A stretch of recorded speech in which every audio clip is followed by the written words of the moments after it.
6ಗೆ ಸ್ವಾಗತ. ನಾನು ಸುಷ್ಮಾ. ಮಹಾಮಾರಿ ನಿಯಂತ್ರಣಕ್ಕೆ ಮತ್ತೆ ಶುರುವಾಗಿದ್ದು ಹೇಗೆ ಲಾಕ್ ಟಾಕ್. ರಾಜ್ಯದಲ್ಲಿ ಮತ್ತಷ್ಟು ಪೀಕ್ಗೆ ಹೋಗುತ್ತಾ ಸೋಂಕಿನ ಎರಡನೇ ಅಲೆ. ತಟ್ಟೆ ಲೋಟ ಚಳವಳಿ ಮಧ್ಯೆ ಯಥಾಸ್ಥಿತಿಗೆ ಬರುತ್ತಾ ಬಸ್ ಸಂಚಾರ. ನಾಟ್ಯಶಾಸ್ತ್ರ ಹೆಸರಲ್ಲಿ ಮಸ್ತಿ ಮಾಡ್ತಿದ್ದವರಿಗೆ ಶಾಕ್ ಕೊಟ್ಟಿದ್ದು ಹೇಗೆ ಖಾಕಿ. ಬೆಂಗಳೂರಿಗೆ ಕಾದಿದ್ಯಾ ಕೊರೋನಾ ಮಾರಿ ಹಬ್ಬ. ರಾಜಧಾನಿಯಲ್ಲಿ ಸೋಂಕು ತಡೆಗೆ ಲಾಕ್ಡೌನ್ ಸಲಹೆ ಕೊಟ್ಟಿದ್ದು ಯಾರು. ಕೊರೋನಾ ನಿಯಮ ಪಾಲಿಸುವಂತೆ ಜನರಿಗೆ ಸಿಎಂ ತಾಕೀತು ಮಾಡಿದ್ದು ಹೇಗೆ. ಇದೆಲ್ಲವನ್ನು ನೋಡೋಣ ಲಾಕ್ ಶಾಕ್ ನ್ಯೂಸ್ ಎಕ್ಸ್‌ಪ್ರೆಸ್‌ನಲ್ಲಿ.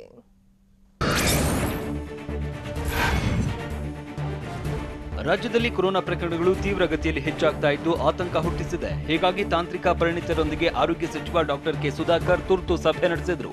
ವಿಧಾನಸೌಧದಲ್ಲಿ ನಡೆದ ಸಭೆಯಲ್ಲಿ ಲಸಿಕೆ ಹೆಚ್ಚಳ ಕುರಿತಂತೆಯೂ ಸಮಾಲೋಚನೆ ನಡೆಸಿದ್ರು.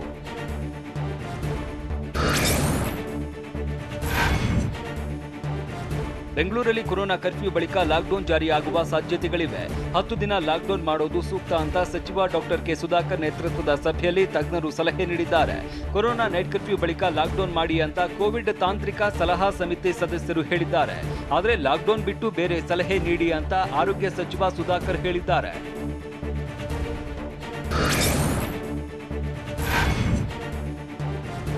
ರಾಜ್ಯ ರಾಜಧಾನಿ ಬೆಂಗಳೂರಿಗೆ ಮಹಾಮಾರಿ ಕೊರೋನಾ ಬಿಗ್ ಶಾಕ್ ಕೊಡಲಿದೆ. ಕೊರೋನಾ ಕರ್ಫ್ಯೂ ಲಾಕ್ಡೌನ್ ಜಾರಿ ಮಾಡುವ ವಿಚಾರದ ಬಗ್ಗೆ ತಾಂತ್ರಿಕ ಸಲಹಾ ಸಮಿತಿಯಿಂದ ವರದಿ ಕೇಳಲಾಗಿದ್ದು, ವರದಿ ಬಂದ ಬಳಿಕ ಸಿಎಂ ಯಡಿಯೂರಪ್ಪ ಜೊತೆ ಚರ್ಚಿಸುತ್ತೇವೆ ಅಂತ ಆರೋಗ್ಯ ಸಚಿವ ಸುಧಾಕರ್ ಹೇಳಿದ್ದಾರೆ.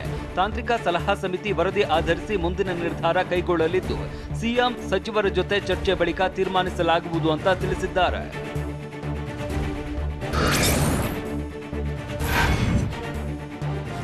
ಬೆಂಗಳೂರಿನಲ್ಲಿ ಮತ್ತೆ ಲಾಕ್ಡೌನ್ ಜಾರಿ ಮಾಡೋದ್ರ ಬಗ್ಗೆ ಸದ್ಯಕ್ಕೆ ಏನು ಹೇಳಲ್ಲ.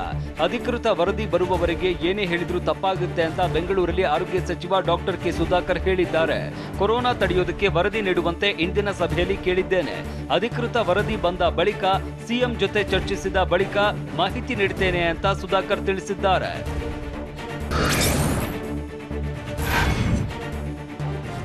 ರಾಜ್ಯದಲ್ಲಿ ಕೊರೋನಾ ಸೋಂಕಿನ ಎರಡನೇ ಅಲೆ ಮತ್ತಷ್ಟು ಆಘಾತಕಾರಿ ಮಾಹಿತಿ ಹೊರಬಿದ್ದಿದೆ. ರಾಜ್ಯದಲ್ಲಿ ಈಗಿರುವ ಕೋವಿಡ್ ಅಲೆ ಸದ್ಯ ಆರಂಭ ಮಾತ್ರ. ಮೇ 2ನೇ ವಾರದಲ್ಲಿ ಈ ಅಲೆ ಪೀಕಿಗೆ ಹೋಗಬಹುದು ಅಂತ ಆರೋಗ್ಯ ಸಚಿವ ಸುಧಾಕರ್ ಹೇಳಿದ್ದಾರೆ. ಒಂದು ಅಲೆ 80ರಿಂದ 120 ದಿನಗಳ ಕಾಲ ಇರಲಿದ್ದು, ಇನ್ನು 2ರಿಂದ 3 ವಾರದಲ್ಲಿ ಪೀಕಿಗೆ ಹೋಗಬಹುದಾಗಿದ್ದು, ಕೋವಿಡ್ಗೆ ಚಿಕಿತ್ಸೆ ಕೊಡುವ ಆಸ್ಪತ್ರೆ ಸಂಖ್ಯೆಯನ್ನು ಹೆಚ್ಚಾಗಬಹುದು ಅಂತ ಸುಧಾಕರ್ ಹೇಳಿದ್ದಾರೆ.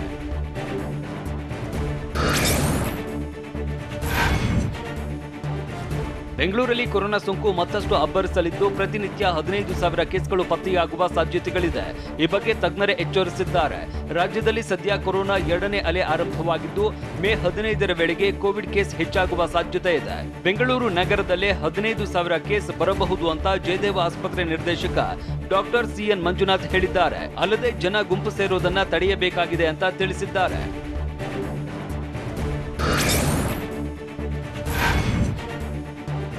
ಸಿಎಂ ಯಡಿಯೂರಪ್ಪಗೆ ಪ್ರಧಾನಿ ನರೇಂದ್ರ ಮೋದಿ ಕರೆ ಮಾಡಿ ಮಾತನಾಡಿದ್ದಾರೆ.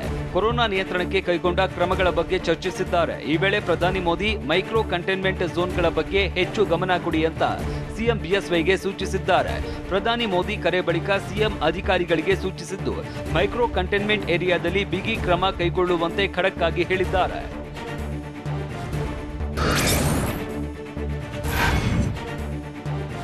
ರಾಜ್ಯದ ಜನ ನೈಟ್ ಕರ್ಫ್ಯೂಗೆ ಸಹಕಾರ ನೀಡಬೇಕು, ಯಾರೂ ನಿಯಮ ಉಲ್ಲಂಘನೆ ಮಾಡಬಾರದು ಅಂತ ಮುಖ್ಯಮಂತ್ರಿ ಬಿಎಸ್ ಯಡಿಯೂರಪ್ಪ ಮನವಿ ಮಾಡಿದ್ದಾರೆ. ರಾಯಚೂರಿನಲ್ಲಿ ಮಾತನಾಡಿದ ಅವರು, ಪ್ರಧಾನಿ ನರೇಂದ್ರ ಮೋದಿ ನನ್ನ ಜೊತೆ ಮಾತನಾಡಿದ್ದು ಎಲ್ಲ ಮಾಹಿತಿ ನೀಡಿದ್ದೇನೆ. ಕೊರೋನಾ ಹೆಚ್ಚಿರುವ ಸ್ಥಳದಲ್ಲಿ ನೈಟ್ ಕರ್ಫ್ಯೂ ಜಾರಿ ಮಾಡಿದ್ದೇವೆ ಅಂತ ಸಿಎಂ ಹೇಳಿದ್ರು.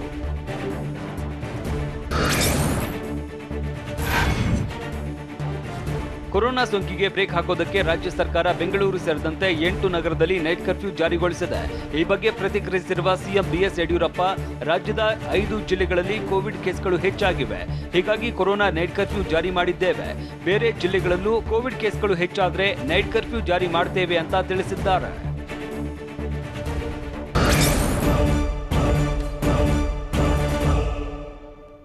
ಕೋಡಿಗೆಹಳ್ಳಿ ಆರೋಗ್ಯ ಕೇಂದ್ರದ ವೈದ್ಯಾಧಿಕಾರಿಯ ತಲೆದಂಡವಾಗಿದ್ದು ಯಾಕೆ.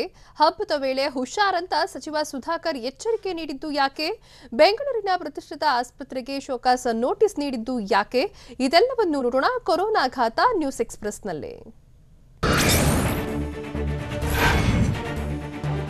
ಕೊರೋನಾ ಸ್ವಾಬ್ ಟೆಸ್ಟ್ ಕಿಟ್ಗಳ ದುರುಪಯೋಗ ಪ್ರಕರಣದಲ್ಲಿ ವೈದ್ಯಾಧಿಕಾರಿಯ ತಲೆದಂಡವಾಗಿದೆ. ಬಿಬಿಎಂಪಿ ಯಲಹಂಕ ವಲಯದ ಕೊಡಿಗೇಹಳ್ಳಿ ಆರೋಗ್ಯ ಕೇಂದ್ರದ ಆರೋಗ್ಯ ವೈದ್ಯಾಧಿಕಾರಿ ಡಾಕ್ಟರ್ ಪ್ರೇಮಾನಂದ್ರನ್ನ ಅಮಾನತು ಮಾಡಲಾಗಿದೆ. ಸ್ವಾಬ್ ಕಲೆಕ್ಟರ್ಗಳಾದ ನಾಗರಾಜು ಹಾಗೂ ಹೇಮಂತ್ರನ್ನ ಕೆಲಸದಿಂದ ವಜಾ ಮಾಡಿದ್ದು, ಇಬ್ಬರ ವಿರುದ್ಧ ಕೊಡಿಗೇಹಳ್ಳಿ ಪೊಲೀಸ್ ಠಾಣೆಯಲ್ಲಿ ಎಫ್ಐಆರ್ ದಾಖಲಾಗಿದೆ.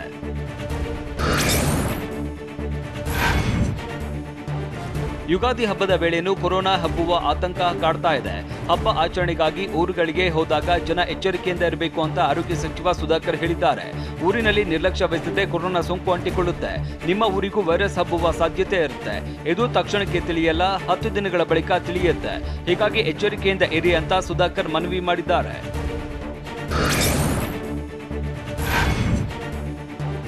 ಬೆಂಗಳೂರಲ್ಲಿ ಕೊರೋನಾ ಸೋಂಕು ಹೆಚ್ಚಾದಂತೆ ಖಾಸಗಿ ಆಸ್ಪತ್ರೆಗಳ ಬೆಡ್ ಕಳ್ಳಾಟ ಶುರುವಾಗಿದೆ. ಹೀಗಾಗಿ ಬಿಬಿಎಂಪಿ ಬಿಸಿ ಮುಟ್ಟಿಸಿದೆ. ವಸಂತ ನಗರದಲ್ಲಿರುವ ಮಹಾವೀರ್ ಜೈನ್ ಆಸ್ಪತ್ರೆಗೆ ಬಿಬಿಎಂಪಿ ಶೋಕಾಸ್ ನೋಟಿಸ್ ಜಾರಿ ಮಾಡಿದ್ದು 24 ಗಂಟೆಗಳ ಒಳಗೆ ವಿವರಣೆ ನೀಡುವಂತೆ ತಿಳಿಸಿದೆ. ಆಸ್ಪತ್ರೆಯಲ್ಲಿ ಸಕಾಲಕ್ಕೆ ಚಿಕಿತ್ಸೆ ಸಿಗದೆ ಸೋಂಕಿತ ಮೃತಪಟ್ಟಿರೋದ್ರಿಂದ ನೋಟಿಸ್ ನೀಡಿದ್ದು ಕೇಸ್ ದಾಖಲಿಸುವುದಾಗಿ ಎಚ್ಚರಿಸಿದೆ.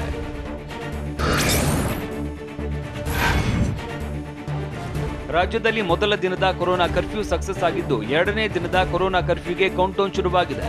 ಮೊದಲ ದಿನವಾಗಿದ್ದರಿಂದ ಕೆಲ ಎಕ್ಸ್ಕ್ಯೂಸ್ ನೀಡಿದ್ದ ಪೊಲೀಸರು ಇಂದಿನಿಂದ ಬಿಗಿ ಕ್ರಮ ಕೈಗೊಳ್ಳಲಿದ್ದಾರೆ. ಹೀಗಾಗಿ ಇಂದಿನಿಂದ 9 ದಿನ ಕಠಿಣ ರೂಲ್ಸ್ ಫಾಲೋ ಮಾಡಬೇಕಾಗಿದೆ. ಕೊರೋನಾಗೆ ಕಡಿವಾಣ ಹಾಕೋದಕ್ಕೆ ಕೊರೋನಾ ಕರ್ಫ್ಯೂ ಜಾರಿ ಮಾಡಿದ್ದು, ರಾತ್ರಿ 10ರಿಂದ ಬೆಳಗ್ಗೆ 5ರವರೆಗೂ ಜಾರಿಯಲ್ಲಿ ಇರಲಿದೆ.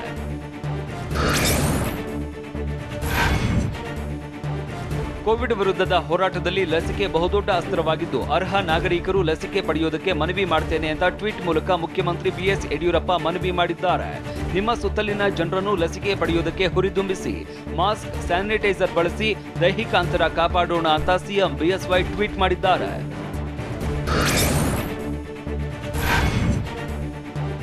ದೇಶದಲ್ಲಿ ಇಂದಿನಿಂದ ಲಸಿಕೆ ಉತ್ಸವ ಪ್ರಾರಂಭವಾಗಿದ್ದು, ಲಸಿಕೆ ಪಡೆಯುವಂತೆ ಪ್ರಧಾನಿ ನರೇಂದ್ರ ಮೋದಿ ಮನವಿ ಮಾಡಿದ್ದಾರೆ. ಅಲ್ಲದೆ 4 ಅಂಶಗಳನ್ನು ಪಾಲಿಸುವಂತೆ ದೇಶವಾಸಿಗಳಲ್ಲಿ ಮನವಿ ಮಾಡಿದ್ದಾರೆ. ಲಸಿಕೆ ಪಡೆಯುವವರಿಗೆ ಸಹಾಯ ಮಾಡುವಂತೆ, ಚಿಕಿತ್ಸೆ ಪಡೆಯುವುದಕ್ಕೆ ಸಹಕರಿಸುವಂತೆ, ಮಾಸ್ಕ್ ಧರಿಸಿ ಇತರರಿಗೂ ಮಾಸ್ಕ್ ಧರಿಸುವುದಕ್ಕೆ ಪ್ರೋತ್ಸಾಹಿಸುವಂತೆ ಹಾಗೂ ತಮ್ಮ ಏರಿಯಾದಲ್ಲಿ ಯಾರಿಗಾದರೂ ಕೊರೋನಾ ಪಾಸಿಟಿವ್ ಬಂದರೆ ಮೈಕ್ರೋ ಕಂಟೈನ್ಮೆಂಟ್ ಝೋನ್ ನಿರ್ಮಾಣ ಮಾಡುವಂತೆ ತಿಳಿಸಿದ್ದಾರೆ.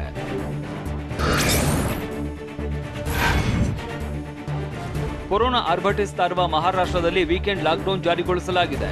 ಶುಕ್ರವಾರ ರಾತ್ರಿ 8 ಗಂಟೆಯಿಂದ ಲಾಕ್ಡೌನ್ ಜಾರಿಯಾಗಿದ್ದು, ನಾಳೆ ಬೆಳಗ್ಗೆ 7 ಗಂಟೆವರೆಗೂ ಚಾಲ್ತಿಯಲ್ಲಿ ಇರಲಿದೆ. ಲಾಕ್ಡೌನ್ನಿಂದ ಜನ ಓಡಾಟಕ್ಕೆ ಸಂಪೂರ್ಣ ಬ್ರೇಕ್ ಬಿದ್ದಿದ್ದು, ಪೊಲೀಸರು ತೀವ್ರ ನಿಗಾ ವಹಿಸಿದ್ದಾರೆ.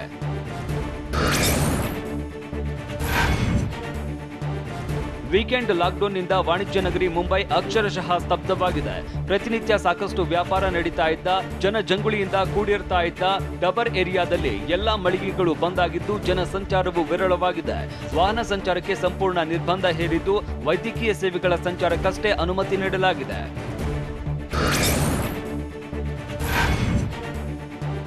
ಕೊರೋನಾ ನಿಯಂತ್ರಣಕ್ಕೆ ಮಧ್ಯಪ್ರದೇಶ ಎಲ್ಲಾ ನಗರದಲ್ಲಿ ವೀಕೆಂಡ್ ಲಾಕ್ಡೌನ್ ಜಾರಿಗೊಳಿಸಿದ್ದು, ಸಂಚಾರ ಸಂಪೂರ್ಣ ಸ್ತಬ್ಧವಾಗಿದೆ. ಅಗತ್ಯ ವಸ್ತುಗಳ ಖರೀದಿಗಷ್ಟೇ ಅವಕಾಶ ನೀಡಿದ್ದು, ಮಿಕ್ಕೆಲ್ಲ ವಾಣಿಜ್ಯ ವಹಿವಾಟಿಗೆ ಬ್ರೇಕ್ ಹಾಕಲಾಗಿದೆ. ರಸ್ತೆಗಳಲ್ಲಿ ಬ್ಯಾರಿಕೇಡ್ ಹಾಕಿರುವ ಪೊಲೀಸರು ಜನರ ಅನಗತ್ಯ ಓಡಾಟಕ್ಕೆ ಬ್ರೇಕ್ ಹಾಕಿದ್ದಾರೆ.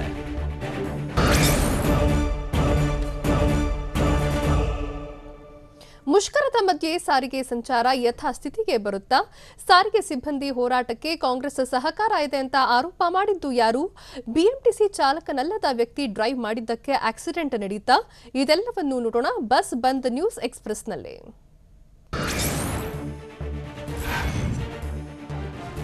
ಸಾರಿಗೆ ನೌಕರರು ಪಟ್ಟು ಸಡಿಲಿಸದೆ ಅನಿರ್ದಿಷ್ಟಾವಧಿ ಮುಷ್ಕರ ನಡೆಸುತ್ತಿದ್ದಾರೆ. ಆದರೆ ಮುಂದಿನ 2-3 ದಿನದಲ್ಲಿ ಎಲ್ಲವೂ ಯಥಾಸ್ಥಿತಿಗೆ ಬರುತ್ತೆ ಅಂತ ಬೀದರ್ ಜಿಲ್ಲೆ ಬಸವ ಕಲ್ಯಾಣದಲ್ಲಿ ಸಚಿವ ಲಕ್ಷ್ಮಣ ಸವದಿ ವಿಶ್ವಾಸ ವ್ಯಕ್ತಪಡಿಸಿದ್ದಾರೆ. ನಾಳೆ 3ರಿಂದ 4 ಸಾವಿರ ಬಸ್ಗಳು ಸಂಚಾರ ನಡೆಸಲಿವೆ. ನಾಡಿದ್ದು 5 ಸಾವಿರಕ್ಕೂ ಹೆಚ್ಚು ಬಸ್ಗಳು ಸಂಚರಿಸಲಿವೆ ಅಂತ ಸವದಿ ಹೇಳಿದ್ದಾರೆ.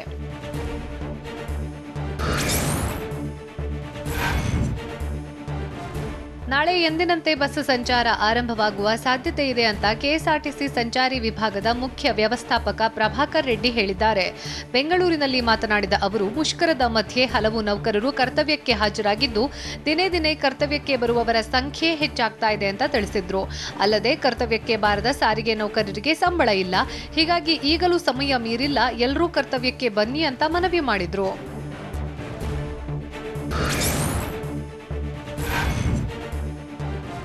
ಸಾರಿಗೆ ನೌಕರರ ಮುಷ್ಕರಕ್ಕೆ ಕಾಂಗ್ರೆಸ್ ಪಕ್ಷ ಸಹಕಾರ ನೀಡುತ್ತಿದೆ ಅಂತ ಕಂದಾಯ ಸಚಿವ ಆರ್ ಅಶೋಕ್ ಆರೋಪಿಸಿದ್ದಾರೆ. ಬೀದರ್ ಜಿಲ್ಲೆ ಬಸವ ಕಲ್ಯಾಣದಲ್ಲಿ ಮಾತನಾಡಿದ ಅವರು, ನೌಕರರಿಗೆ ಸಂಬಳ ಕೊಡೋಕೆ ಸಾಧ್ಯವಾಗದ ಪರಿಸ್ಥಿತಿ ಇದೆ.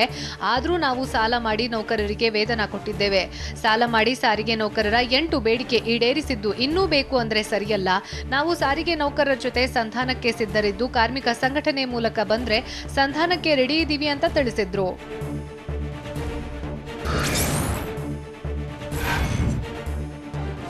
ಖಾಸಗಿ ಹಾಗೂ ಸರ್ಕಾರಿ ಬಸ್ಗಳ ಮಧ್ಯೆ ಪೈಪೋಟಿ ಶುರುವಾಗಿದ್ದು ಪ್ರಯಾಣಿಕರಿಗೆ ತೊಂದರೆ ಆಗ್ತಿದೆ ಅಂತ ಸಾರಿಗೆ ಇಲಾಖೆ ಅಪರ ಆಯುಕ್ತ ನರೇಂದ್ರ ಹೋಳ್ಕರ್ ಹೇಳಿದ್ದಾರೆ. ಸದ್ಯ ಸರ್ಕಾರಿ ಬಸ್ ನಿಲ್ದಾಣ ಪ್ರವೇಶಿಸೋಕೆ ಖಾಸಗಿ ಬಸ್ಗಳಿಗೆ ಅವಕಾಶ ನೀಡಲಾಗಿದೆ.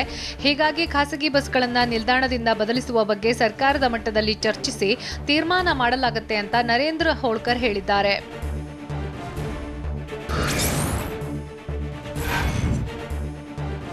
ಬೆಂಗಳೂರಿನ ಅತ್ತಿಬೆಲೆ ಬಳಿ ಬಿಎಂಟಿಸಿ ಬಸ್ ಮರಕ್ಕೆ ಡಿಕ್ಕಿ ಹೊಡೆದಿದ್ದು ಪ್ರಯಾಣಿಕರಿಗೆ ಸಣ್ಣ ಪುಟ್ಟ ಗಾಯಗಳಾಗಿವೆ. ಬಿಎಂಟಿಸಿ ಚಾಲಕನಲ್ಲದ ವ್ಯಕ್ತಿ ಬಸ್ ಚಾಲನೆ ಮಾಡಿದ್ರಿಂದ ಅಪಘಾತ ಸಂಭವಿಸಿದೆ ಅಂತ ಸ್ಥಳೀಯರು ಆರೋಪಿಸಿದ್ದು, ಬಸ್ಗೆ ಹೆಲ್ಮೆಟ್ನಿಂದ ಹೊಡೆದು ಆಕ್ರೋಶ ವ್ಯಕ್ತಪಡಿಸಿದ್ದಾರೆ. ಅಪಘಾತದ ಬಳಿಕ ಚಾಲಕ ಸ್ಥಳದಲ್ಲೇ ಬಸ್ ಬಿಟ್ಟು ಪರಾರಿಯಾಗಿದ್ದಾನೆ.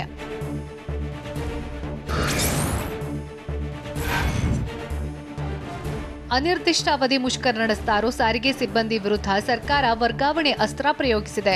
ಹೀಗಾಗಿ ವರ್ಗಾವಣೆಗೆ ಹೆದರಿ ಉತ್ತರ ಕನ್ನಡ ಜಿಲ್ಲೆಯಲ್ಲಿ ಹಲವು ನೌಕರರು ಕರ್ತವ್ಯಕ್ಕೆ ಹಾಜರಾಗಿದ್ದು, ಜಿಲ್ಲೆಯಲ್ಲಿ 60ಕ್ಕೂ ಹೆಚ್ಚು ಬಸ್ಗಳು ಸಂಚಾರ ಮಾಡ್ತಿವೆ. ಮೊದಲ ಹಂತದಲ್ಲಿ ಜಿಲ್ಲಾದ್ಯಂತ ಬಸ್ಗಳ ಸಂಚಾರ ಶುರು ಮಾಡಿದ್ದು, ನಾಳೆ ವೇಳೆಗೆ ಇತರ ಜಿಲ್ಲೆಗಳಿಗೂ ಬಸ್ಗಳ ಸಂಚಾರ ಆರಂಭಿಸುವ ಸಾಧ್ಯತೆ ಇದೆ.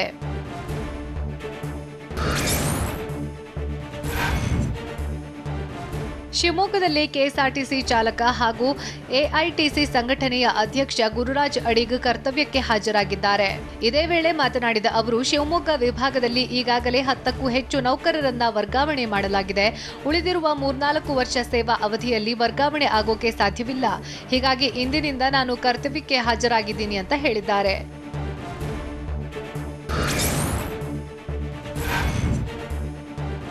ಬೆಂಗಳೂರು ಉತ್ತರ ತಾಲೂಕಿನ ಮಾದವಾರದಲ್ಲಿ ಸಾರಿಗೆ ನೌಕರರ ಕುಟುಂಬಸ್ಥರು ಸರ್ಕಾರದ ವಿರುದ್ಧ ಪ್ರತಿಭಟನೆ ನಡೆಸಿದ್ದಾರೆ.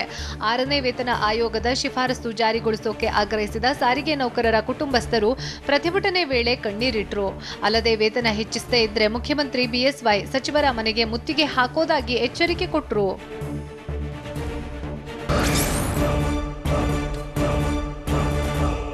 ತೆಲಂಗಾಣ ಮಾದರಿಯಲ್ಲಿ ಸಾರಿಗೆ ಸಿಬ್ಬಂದಿ ಹೋರಾಟ ನಡೆಸ್ತಾರಾ? ಬಿಎಂಟಿಸಿ ಬಸ್ ಸಂಚಾರಕ್ಕೆ ಖಾಸಗಿ ಬಸ್ ಮಾಲೀಕರು ವಿರೋಧಿಸಿದ್ದು ಹೇಗೆ?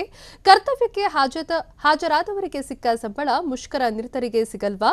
ಇದೆಲ್ಲವನ್ನು ನೋಡೋಣ ಸಾರಿಗೆ ಸಮರ ನ್ಯೂಸ್ ಎಕ್ಸ್‌ಪ್ರೆಸ್‌ನಲ್ಲಿ.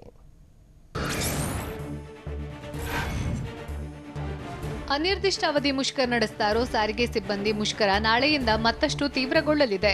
5 ದಿನ ಕಳೆದರೂ ಬೇಡಿಕೆ ಈಡೇರಿಸೋಕೆ ಸರ್ಕಾರ ವಿಫಲವಾದ ಹಿನ್ನೆಲೆ ನಾಳೆಯಿಂದ ರಾಜ್ಯಾದ್ಯಂತ ಕುಟುಂಬ ಸಮೇತ ರಸ್ತೆಗಿಳಿದು ಹೋರಾಟ ನಡೆಸೋಕೆ ನೌಕರರು ತೀರ್ಮಾನ ಮಾಡಿದ್ದಾರೆ. ಆಯಾ ಜಿಲ್ಲಾಧಿಕಾರಿ, ತಹಶೀಲ್ದಾರ್ ಕಚೇರಿ ಮುಂದೆ ಖಾಲಿ ತಟ್ಟೆ ಲೋಟ ಬಡಿದು ಪ್ರತಿಭಟನೆಗೆ ನಿರ್ಧಾರ ಮಾಡಿದ್ದಾರೆ.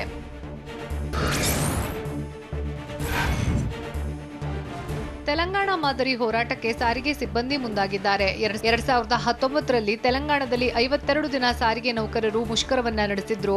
ಸರ್ಕಾರಿ ನೌಕರರನ್ನಾಗಿಸೋಕೆ ಹೋರಾಟ ಮಾಡಿದ್ದ 48,000 ನೌಕರರನ್ನ ತೆಲಂಗಾಣ ಸರ್ಕಾರ ವಜಾ ಮಾಡಿತ್ತು. ಇದೀಗ ಅದೇ ರೀತಿಯಲ್ಲಿ ರಾಜ್ಯದಲ್ಲೂ ಹೋರಾಟಕ್ಕೆ ಸಜ್ಜಾಗಿದ್ದು, 6ನೇ ವೇತನ ಆಯೋಗ ಜಾರಿಗೆ ಸಾರಿಗೆ ಸಿಬ್ಬಂದಿ ಬಿಗಿಪಟ್ಟು ಹಿಡಿದಿದ್ದಾರೆ.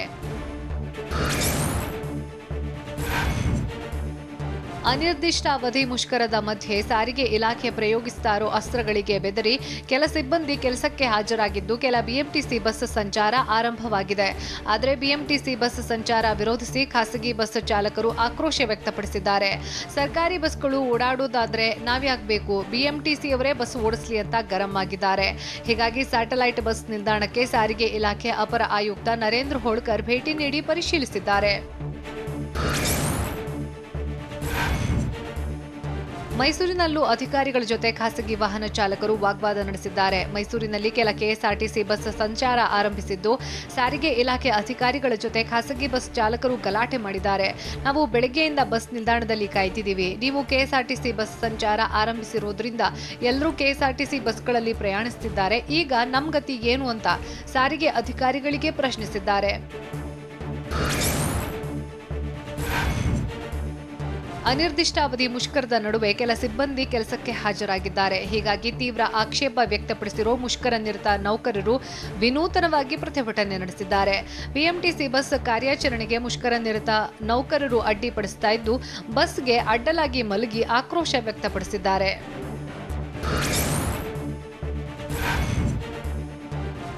ಮುಷ್ಕರ ನಿರತ ಸಾರಿಗೆ ಸಿಬ್ಬಂದಿಗೆ ಇಲಾಖೆ ಬಿಗ್ ಶಾಕ್ ಕೊಟ್ಟಿದೆ. ಮುಷ್ಕರದ ನಡುವೆ ಕರ್ತವ್ಯಕ್ಕೆ ಹಾಜರಾದ ಸಿಬ್ಬಂದಿಗೆ ಮಾರ್ಚ್ ತಿಂಗಳ ಸಂಬಳ ಪಾವತಿಸುವಂತೆ ಕೆಎಸ್ಆರ್ಟಿಸಿ ವ್ಯವಸ್ಥಾಪಕ ನಿರ್ದೇಶಕರು ಆದೇಶ ಮಾಡಿದ್ದಾರೆ. ಕರ್ತವ್ಯಕ್ಕೆ ಗೈರಾದವರಿಗೆ ಸದ್ಯಕ್ಕೆ ಮಾರ್ಚ್ ತಿಂಗಳ ಸಂಬಳ ಇಲ್ಲದಂತಾಗಿದೆ.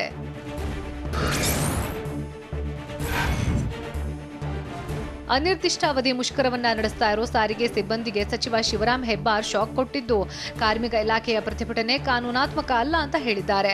ಕಲಬುರಗಿಯಲ್ಲಿ ಮಾತನಾಡಿದ ಅವರು, ಸಾರಿಗೆ ಸಿಬ್ಬಂದಿ ಮುಷ್ಕರವನ್ನ ನಿಲ್ಲಿಸಿ ಮಾತುಕತೆಗೆ ಬರಬೇಕು. ಯಾರದೋ ಮಾತನ್ನ ಕೇಳಿ ಪ್ರತಿಭಟನೆ ಮಾಡ್ತಿದ್ದಾರೆ. ಗೌರವಾಧ್ಯಕ್ಷರ ನೇಮಕಕ್ಕೆ ಬೈ ಲಾದಲ್ಲಿ ಅವಕಾಶ ಇಲ್ಲ ಅಂತ ಕೋಡಿಹಳ್ಳಿ ಚಂದ್ರಶೇಖರ್ ವಿರುದ್ಧ ವಾಗ್ದಾಳಿ ನಡೆಸಿದ್ರು.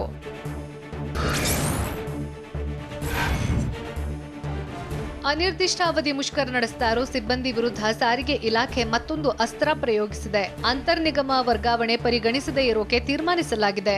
ಸಾರಿಗೆ ನೌಕರರು ಕೋರಿಕೆ ಮೇರೆಗೆ ವರ್ಗಾವಣೆ ಆಗಿದ್ದು, ವರ್ಗಾವಣೆಯಾದವರು ಕೂಡಲೇ ಕೆಲಸಕ್ಕೆ ಹಾಜರಾಗಬೇಕು.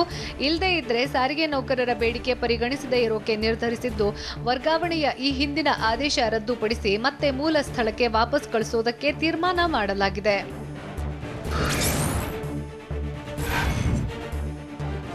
ಹಾವೇರಿ ಬಸ್ ನಿಲ್ದಾಣದಲ್ಲಿ ಹೋಟೆಲ್ನಲ್ಲಿ ಸಾರಿಗೆ ಇಲಾಖೆ ಕಂಟ್ರೋಲರ್ ಡಿಪೋ ಮ್ಯಾನೇಜರ್ ಮೇಲೆ ಹಲ್ಲೆ ನಡೆಸಿದ್ದಾನೆ. ಮೇಲಾಧಿಕಾರಿಗಳ ಸೂಚನೆಯಂತೆ ಡಿಪೋ ಮ್ಯಾನೇಜರ್ ಹನುಮಂತಪ್ಪ ನೌಕರರ ಮನವೊಲಿಸಿ ಬಸ್ ಸಂಚಾರ ಆರಂಭಿಸಿದ್ರು. ಇದರಿಂದ ಸಿಟ್ಟಾದ controller JR Havanur depot manager ಕಪಾಳಕ್ಕೆ ಹೊಡೆದಿದ್ದಾರೆ.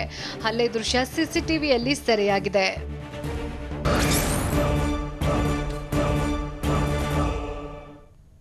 ಕಾಂಗ್ರೆಸ್ಗೆ ಸೋಲಿನ ಭೀತಿ ಕಾಡ್ತಿದೆ ಅಂತ ಕಿಡಿಕಾರಿದ್ದು ಯಾರು? ಬಿಜೆಪಿಯಲ್ಲಿ ಕುಟುಂಬ ರಾಜಕಾರಣ ಇದೆ ಅಂತ ಕಟೀಲ್ ಒಪ್ಪಿಕೊಂಡ್ರಾ? ಸಿಡಿತೆತ್ತಿರೋ ಯತ್ನಾಳ್ ವಿರುದ್ಧ ಕ್ರಮ ಗ್ಯಾರಂಟಿನಾ? ಇದೆಲ್ಲವನ್ನೂ ನೋಡೋಣ ಕರ್ನಾಟಕ ನ್ಯೂಸ್ ಎಕ್ಸ್‌ಪ್ರೆಸ್‌ನಲ್ಲಿ. ಬೈ ಎಲೆಕ್ಷನ್ನಲ್ಲಿ ಕಾಂಗ್ರೆಸ್ಗೆ ಸೋಲಿನ ಭೀತಿ ಕಾಡ್ತಾ ಇದೆ. ಹಾಗಾಗಿ ಬಿಜೆಪಿ ವಿರುದ್ಧ ಹತಾಶೆಯಿಂದ ಆರೋಪಿಸ್ತಾ ಇದ್ದಾರೆ ಅಂತ ರಾಯಚೂರಿನಲ್ಲಿ ಸಿಎಂ ಬಿಎಸ್ವೈ ವಾಗ್ದಾಳಿ ನಡೆಸಿದ್ದಾರೆ. ಬಿಜೆಪಿ ವಿರುದ್ಧ ಹಣ ಹಂಚಿಕೆ ಆರೋಪ ಮಾಡುತ್ತಿದ್ದಾರೆ. ಆದರೂ ಕ್ಷೇತ್ರದಲ್ಲಿ ಬಿಜೆಪಿಗೆ ಅಭೂತಪೂರ್ವ ಬೆಂಬಲ ವ್ಯಕ್ತವಾಗ್ತಾ ಇದೆ. ಪ್ರತಾಪ್ ಗೌಡ 25,000 ಮತಗಳ ಅಂತರದಿಂದ ಗೆಲ್ತಾರೆ. ಎಲ್ಲಾ ಸಮುದಾಯದ ಜನರನ್ನ ಒಗ್ಗೂಡಿಸಿ ಸಭೆ ನಡೆಸಿದ್ದೇನೆ. ಅವರೆಲ್ಲ ಬಿಜೆಪಿಗೆ ಒಲವು ತೋರಿಸ್ತಾ ಇದ್ದಾರೆ ಅಂತ ಬಿಎಸ್ವೈ ವಿಶ್ವಾಸ ವ್ಯಕ್ತಪಡಿಸಿದ್ದಾರೆ.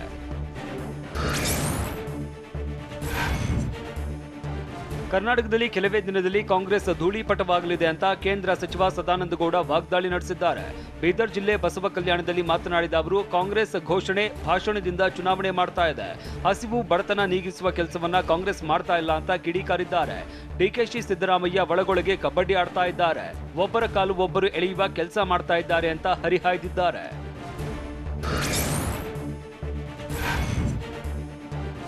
ದಿವಂಗತ ಅನಂತಕುಮಾರ್ ಕುಟುಂಬಸ್ಥರಿಗೆ ಟಿಕೆಟ್ ನೀಡದ ವಿಚಾರದ ಕುರಿತು ಬಿಜೆಪಿ ರಾಜ್ಯಾಧ್ಯಕ್ಷ ನಳಿನ್ ಕುಮಾರ್ ಕಟೀಲು ಮಾತನಾಡಿದ್ದಾರೆ. ಉಪಚುನಾವಣೆ ನಡೆಯದ ಕಾರಣ ಟಿಕೆಟ್ ನೀಡಿರಲಿಲ್ಲ. ಬಿಜೆಪಿಯಲ್ಲಿ ಕುಟುಂಬ ರಾಜಕಾರಣ ಇಲ್ಲ ಅಂತ ಹೇಳಲ್ಲ, ಆದರೆ ಪರಿವರ್ತನೆಗೆ ಬಿಜೆಪಿಯಲ್ಲಿ ಅವಕಾಶ ಇದೆ.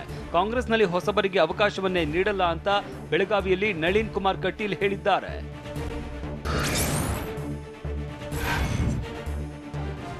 ಶಾಸಕ ಯತ್ನಾಳ್ಗೆ ಪಕ್ಷದಿಂದ ನೋಟಿಸ್ ಕೊಟ್ಟಿದ್ದೇವೆ. ಯತ್ನಾಳ್ಗೆ ಜವಾಬ್ದಾರಿಯನ್ನ ತಿಳಿಸುವಂತೆ ಕೆಲಸ ಆಗಿದೆ. ಬಿಜೆಪಿ ರಾಜ್ಯಾಧ್ಯಕ್ಷ ನಳಿನ್ ಕುಮಾರ್ ಕಟೀಲು ಹೇಳಿದ್ದಾರೆ.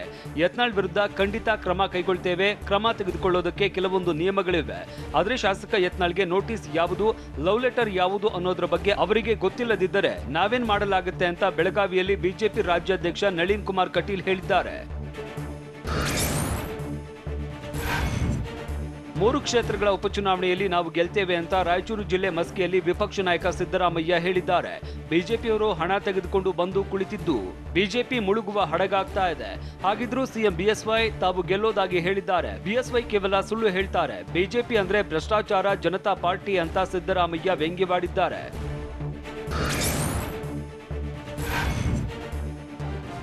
ಬಸನಗೌಡ ಪಾಟೀಲ್ ಯತ್ನಾಳ್ಗೆ ತಾಕತ್ತಿದ್ರೆ ಮುಖ್ಯಮಂತ್ರಿ ಬದಲಾಯಿಸಲಿ ಅಂತ ಶಾಸಕ ರೇಣುಕಾಚಾರ್ಯ ಸವಾಲೆಸೆದಿದ್ದಾರೆ. ದಾವಣಗೆರೆಯಲ್ಲಿ ಮಾತನಾಡಿದ ಅವರು, ಯತ್ನಾಳ್ ಒಬ್ಬರಿಂದ ಬಿಎಸ್ವೈ ಮುಖ್ಯಮಂತ್ರಿಯಾಗಿಲ್ಲ. ಯತ್ನಾಳ್ ಬುದ್ಧಿಭ್ರಮಣೆ ಸಂಘ ಕಟ್ಟಿಕೊಳ್ಳಬೇಕು. ಬುದ್ಧಿಭ್ರಮಣಿಯಾಗಿ ಈ ರೀತಿ ಹೇಳಿಕೆ ಕೊಡ್ತಾ ಇದ್ದಾರೆ ಅಂತ ಯತ್ನಾಳ್ ವಿರುದ್ಧ ರೇಣುಕಾಚಾರ್ಯ ಗುಡುಗಿದ್ದಾರೆ.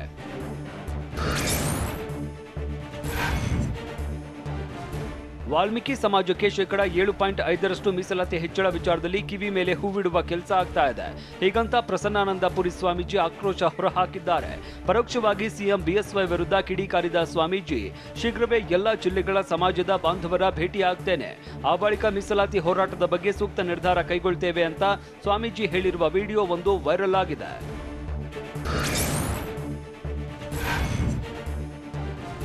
ಹಾಸನ ಜಿಲ್ಲೆ ಆಲೂರು ತಾಲೂಕಿನ ಬೈದೂರು ಬಳಿ ರೇವ್ ಪಾರ್ಟಿಯಲ್ಲಿ ತೊಡಗಿದ್ದವರನ್ನ ಪೊಲೀಸರು ಪರೀಕ್ಷೆಗೆ ಒಳಪಡಿಸಿದ್ದಾರೆ. ಕೊರೋನಾ ನಿಯಮ ಉಲ್ಲಂಘಿಸಿ 24 ಜನ ಯುವತಿಯರು ಸೇರಿದಂತೆ 130 ಜನ ನಿನ್ನೆ ರೇವ್ ಪಾರ್ಟಿ ಮಾಡ್ತಿದ್ರು. ಈ ವೇಳೆ ಪೊಲೀಸರು ದಾಳಿ ನಡೆಸಿ ಎಲ್ಲರನ್ನ ವಶಕ್ಕೆ ಪಡೆದಿದ್ರು. ವಶಕ್ಕೆ ಪಡೆದವರನ್ನ ಆಲೂರಿನ ಕಲ್ಯಾಣ ಮಂಟಪವೊಂದರಲ್ಲಿ ರಕ್ತ ಪರೀಕ್ಷೆ ನಡೆಸಲಾಗಿದ್ದು, ಡ್ರಗ್ಸ್ ಸೇವನೆ ಶಂಕೆ ವ್ಯಕ್ತವಾಗಿದೆ. ಪೊಲೀಸರ ದಾಳಿ ವೇಳೆ ಗಾಂಜಾ, ಡ್ರಗ್ಸ್ ಪತ್ತೆಯಾಗಿದ್ದು,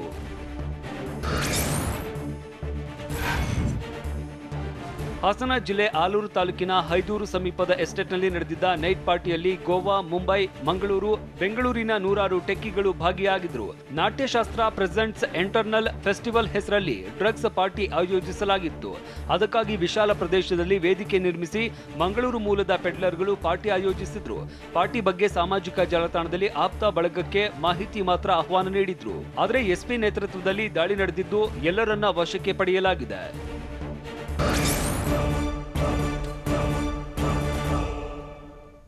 ಇದು ಇವತ್ತಿನ ನ್ಯೂಸ್ ಎಕ್ಸ್‌ಪ್ರೆಸ್ at 6. ನಿರಂತರ ಸುದ್ದಿಗಾಗಿ ನೋಡ್ತಾ ಇರಿ TV9.